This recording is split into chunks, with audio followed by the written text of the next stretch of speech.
Hi friends, this is Mental Health Memo. I'm Sveti. This here is Cookie, and today's memo is that I am all pretty and pink and colorful because we're talking about depression, and that is depressing.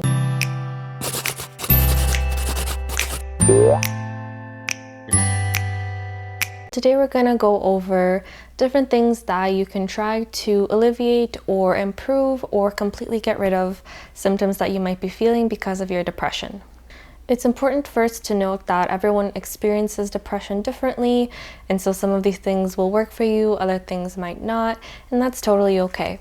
I think that there's actually a lot of things that you can try to improve your symptoms, and that is a really great thing because it gives you a lot of power and a lot of opportunity to try different things to see if they will help alleviate or improve your symptoms. Because there's so many things that you can try though, I think that this is going to end up being like a 2-part or 3-part kind of video because I can't cover everything that you could try in just one video, so we're only going to keep it to a few things. However, all of these things are very effective and you can give them a try, and if not, then you can come back for the part 2 where I go over other things that you can try, and then maybe the part 3, the part 4, the part 5. However many I have to make to cover all the things that you can possibly try to alleviate and improve symptoms of depression. The first thing that you can do is make sure that your body is balanced. I know that sounds a little weird, so let me just explain. There are a lot of conditions, like physical conditions, that can lead to similar symptoms of depression or anxiety or other mental health conditions. So for example, a lot of thyroid conditions can actually lead to a lot of mood abnormalities and similar symptoms to depression. Certain types of hormone medication can also make you feel similar symptoms to depression. A lot of things that can be happening in your body that are making you feel similar symptoms to depression and it not actually necessarily be depression. So it's important to get a checkup from your doctor and make sure that everything in your body is okay and balanced and that there's no alternative reason for you feeling the things that you're feeling. The next thing that you can try is getting more sun exposure.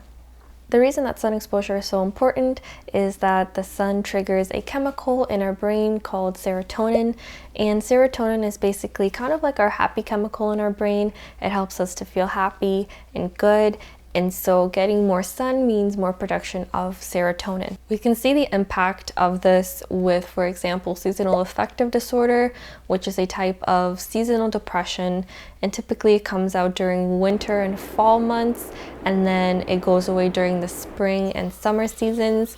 So basically, because there is a lack of sun and lack of sun exposure, we see a decrease in serotonin levels during the winter and fall.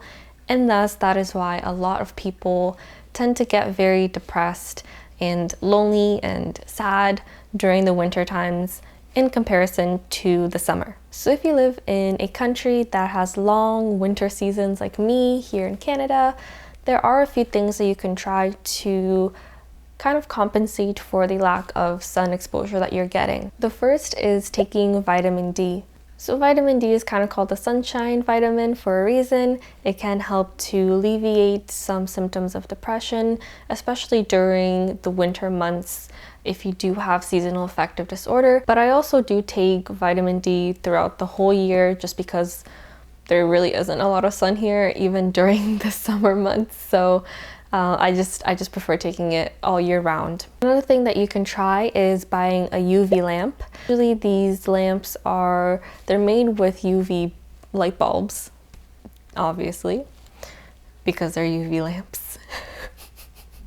Basically, they are meant to mimic sun rays and are supposed to impact you in the same way that typical normal sun exposure would. Yes. So what you can do is buy a lamp and sit in front of it for however long you would like. You can do this during the winter months. You can even do this during the summer months. I mean, it's whatever you'd like. But there has been a lot of evidence to suggest that these lamps can be beneficial in alleviating depressive symptoms, especially during the winter months if you are somewhere that does not get a lot of sun. So I'm gonna link 2 links below in the description, one for the vitamin D and one for UV lamp. I've purchased both of these before and I really like them. I think that they are of high quality and that they are beneficial. So if you did want to try out these two techniques of getting more sun exposure, then I would really recommend the ones that I've listed below. They are an affiliate link, which means that I get a little bit of money if you purchase them through the links below. However, I do put all of this money back into the blog and the channel so that I can create more content for you. So all the money does go right back into my channel and my blog. If you're lucky enough to live somewhere that is sunny, then I would recommend going out as much as you possibly can. Now, this does not have to be spending a whole day outside or going for a jog with your dog or biking or anything like that. Honestly, if you are depressed, you probably do not have a lot of energy, you're probably fatigued, so just grab a chair, plop yourself outside of your backyard or balcony or whatever it is, and just suntan and read a book or listen to music or don't do anything at all. But the point is that you're getting sun exposure and you are gonna reap the benefits of just sitting out there, getting some fresh air and getting that sun exposure. Third thing that you can try is exercising. I know that exercising can be really daunting and it can be really hard to maintain in the long run. However, exercising is really, really important for your mental health. I've actually already written a blog post about this. I'll link it in the description box below. In that blog post, I go into really great detail about exactly why exercise is so important for mental health. But for the sake of time, as always, I will not go super into detail in this video. Essentially, what you need to know about exercise and depression is that when you exercise, you release endorphins. So endorphins are basically happy hormones. It's like the equivalent of serotonin, but the hormone form. These hormones help you to feel happier and better. And so by exercising, you're releasing more of them and thus you're gonna be helping yourself to feel happier. Now, when I say exercise, you don't have to do a full HIIT workout, make it super intensive, make it super long. You can just do something low impact, something simple. You can go for a walk. That can actually double as also getting some sun exposure if you want to be smart about it. Some really gentle yoga, roll around on the ground a little bit. Maybe you can stretch, maybe you can just dance around your room. It really doesn't have to be super complicated and super difficult. Any kind of movement is going to release those endorphins. So if you can just do a little bit of movement every single day, then you might find that these endorphins will help you to feel a lot happier and relieve a lot of the symptoms of depression. Next thing that you can do is to ensure that you're eating well. Usually with depression, you're either overeating or undereating. On top of that, usually with depression, you're feeling very fatigued, you don't have a lot of energy. What you can do is eat very nutrient-dense meals. These are really important because they'll give you energy if you're feeling really fatigued, but also if you're overeating, they'll ensure that you're not gaining too much weight, and if you're undereating, they'll ensure that you're at least getting the nutrients that your body needs. And it's just a form of self-care, and practicing self-care can really be beneficial in alleviating your depressive symptoms.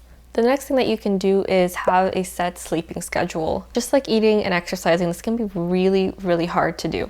However, sleep is incredibly important. When we sleep, our body and our brain are healing themselves, they are rejuvenating themselves, and that is absolutely essential, especially if you are feeling unwell or you're feeling symptoms like depressive symptoms. If you're not sleeping, you're not allowing your body and your mind to heal. This can be really detrimental. You can feel obviously very tired, you can feel a lot of body aches, you might have a lot of headaches. There's just a lot of things that could happen if you're not getting a lot of sleep. If you're trying to create a set sleeping schedule, I can recommend a few different things to try. The first is noting down when you feel tired. If you notice a pattern and when you start feeling tired, this can be a good indicator of when you should start getting ready for bed or maybe when you should already be sleeping. Now, obviously, if you get tired at 3 p.m. in the afternoon, this is not going to work. But if you are noticing that, for example, you're getting tired around 9 p.m., maybe that's a good time to start getting ready for bed and going to sleep. I would also experiment with how long you sleep. So try sleeping 8 hours, try sleeping 9, 10, 11 hours, try sleeping 7, 6, 5 hours, and see how your body and your mind feel. I know that there is this type of saying that everyone needs 8 hours of sleep. However, that is absolutely inaccurate. Everyone needs a different amount of sleep depending on how much they do during the day, depending on their body, their needs. Nobody is going to be the same in terms of how much they sleep. Everyone needs a different amount of sleep. So don't follow that 8-hour rule, okay? Just don't do it. Follow what your mind and your body are telling you by how much you're sleeping, when you're going to bed, when you're waking up. Just follow what your natural clock is. Unless your clock is sleeping at 2 p.m., waking up at 2 a.m., then maybe your clock needs to be adjusted. I just find that if you're following your natural clock in your body, it's just a lot easier. You feel a lot less tired, you feel a lot more rejuvenated in the morning, and you sleep a lot better. If you're having a hard time going to sleep, I would recommend potentially exploring medication. I would first start with melatonin. The reason I would start with melatonin is that it is natural and it is non-addictive. So a lot of prescription sleeping medication can become very addictive and you might become very dependent on them. However, melatonin doesn't really work like that. It's natural. You can, adjust your dose to what you feel you need as long as you don't overdose, which I don't think you can even do. Wait, can you? That's something to look up in Google later. Basically, if you are finding it really hard to sleep, you might want to start with melatonin. And if you don't find that useful, then maybe you can talk to your doctor about recommendations on other sleeping medication. I will post a link to a melatonin in the description below. It is a really good dose for melatonin because you can either build it up or you can leave it where it is. If you find that you have kind of a tolerance for melatonin, I personally do. I need a lot of melatonin for it to work. I can just keep taking more because it's a small enough dose. But if you don't need to keep building the dose up, you can just take one and that is sufficient. You don't have to worry about overdoing it. If you have a hard time waking up, then I would recommend trying different techniques for getting yourself out of bed. For example, you can put your phone really far away in your room, so when the alarm goes off, you have to get up, walk over and turn it off. That way you kind of wake yourself up by walking a little bit. You can choose a very happy, upbeat song that you love as your alarm. So when it goes off, you're feeling happier and more energized and you're excited because it's a song that you like. You can try putting millions and millions of alarms if that works for you. I mean, there really are a lot of different ways that you can try waking yourself up. But essentially, regardless of what sleeping issue you have, there are different solutions that you can try so that you can create a set sleeping schedule, because as I keep saying, sleep is absolutely vital and you need to have it. And the next point is maintaining social relationships.